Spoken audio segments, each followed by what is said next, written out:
Excellency Rashtrapati Shi, ladies and gentleman, 15वें BRICS summit के भव्य आयोजन और हमारे आतिथ्य सत्कार के लिए मैं प्रिय मित्र राष्ट्रपति रामाफोसा को एक बार फिर से बहुत बहुत बधाई देता हूं। जोहानिसबर्ग जैसे खूबसूरत शहर में एक बार फिर आना मेरे और मेरे डेलीगेशन के लिए अत्यंत खुशी का विषय है। इस शहर का भारत के लोगों और भारत के इतिहास से पुराना गहरा संबंध है। यहाँ से कुछ दूर ही टॉल्स्टॉय फार्म है, जिसका निर्माण महात्मा गांधी ने 110 वर्ष पहले किया था। भारत, यूरेशिया और अफ्रीका के महान विचारों को जोड़कर महात्मा गांधी ने हमारी एकता और आपसी सौहार्द की मजबूत नींव रखी थी।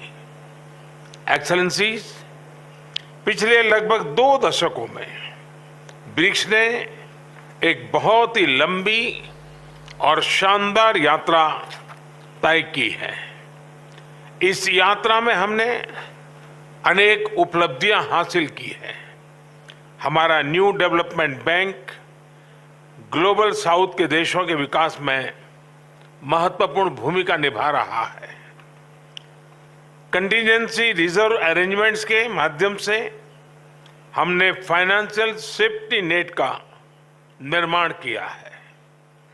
BRICS satellite constellation, vaccine R&D centre, pharma उत्पादों को पारंपरिक मान्यता जैसी पहलों से हम ब्रिक्स देशों के आम नागरिकों के जीवन में सकारात्मक बदलाव ला रहे हैं। Youth summit, BRICS games, think tank council जैसे इनिशिएटिव से हम सभी देशों के बीच पीपल टू पीपल टाइज मजबूत कर रहे हैं।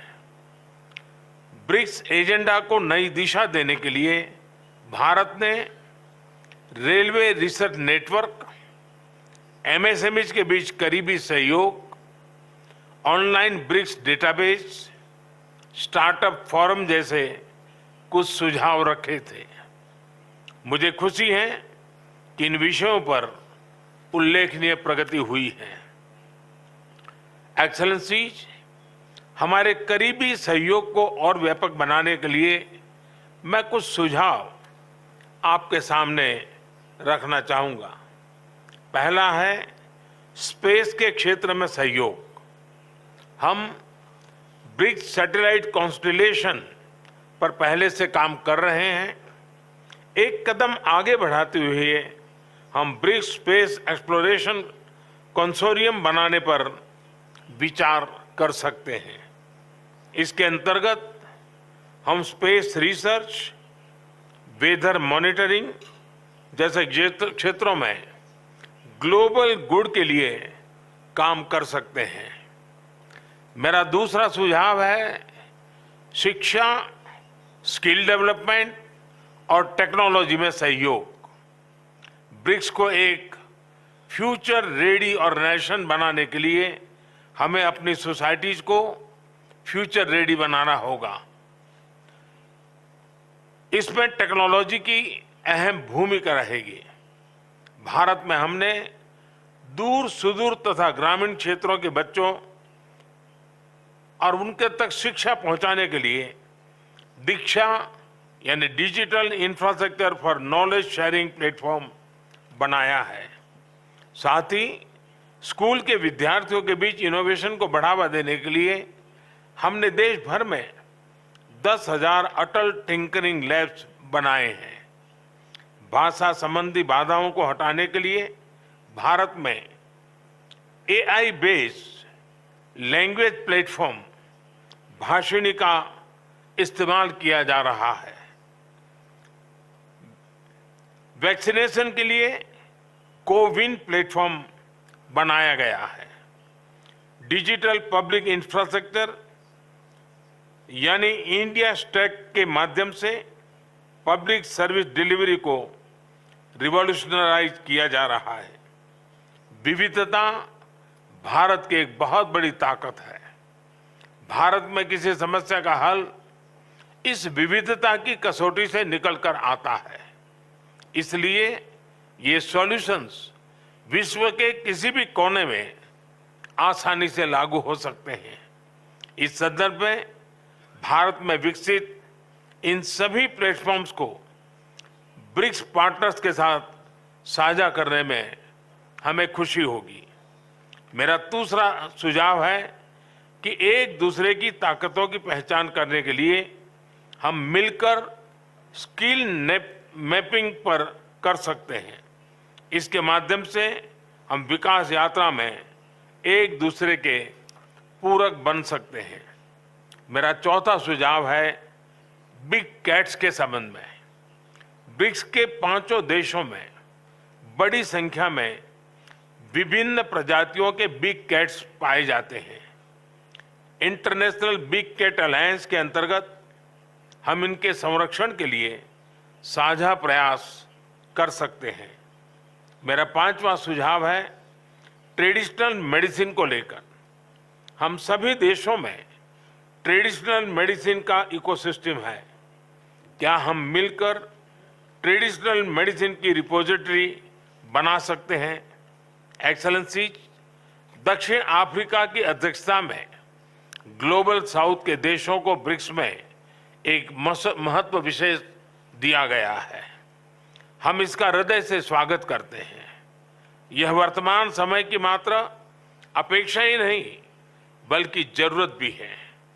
भारत ने अपनी G20 अध्यक्षता में इस विषय को सर्वोच्च प्राथमिकता दी है।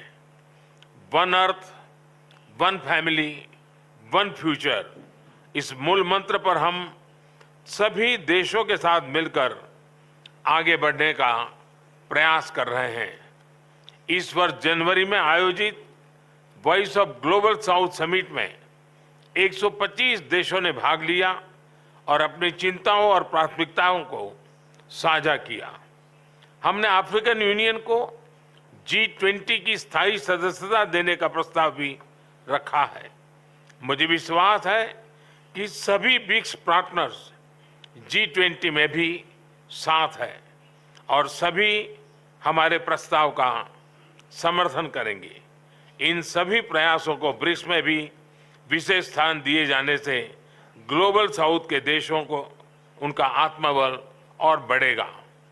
एक्सेलेंसी, भारत ब्रिक्स की सदस्यता में विस्तार का पूरा समर्थन करता है और इसमें कॉन्सेंसस के साथ आगे बढ़ने का स्वागत करता है। 2016 में भारत की अध्यक्षता के दौरान हमने ब्रिक्स को building responsive, inclusive and collective solution से परिभाषित किया था। 7 साल बाद हम कह सकते हैं कि BRICS will be breaking barriers, revitalizing economies, inspiring innovation, creating opportunities and shaping the future. हम सभी ब्रिक्स पार्टनर के साथ मिलकर इस नई परिभाषा को सार्थक करने में सक्रिय योगदान देते रहेंगे। बहुत बहुत धन्यवाद। इस तरह की तमाम खबरों को देखने के लिए सब्सक्राइब करें सिविल न्यूज़। हमें लाइक और कमेंट करना ना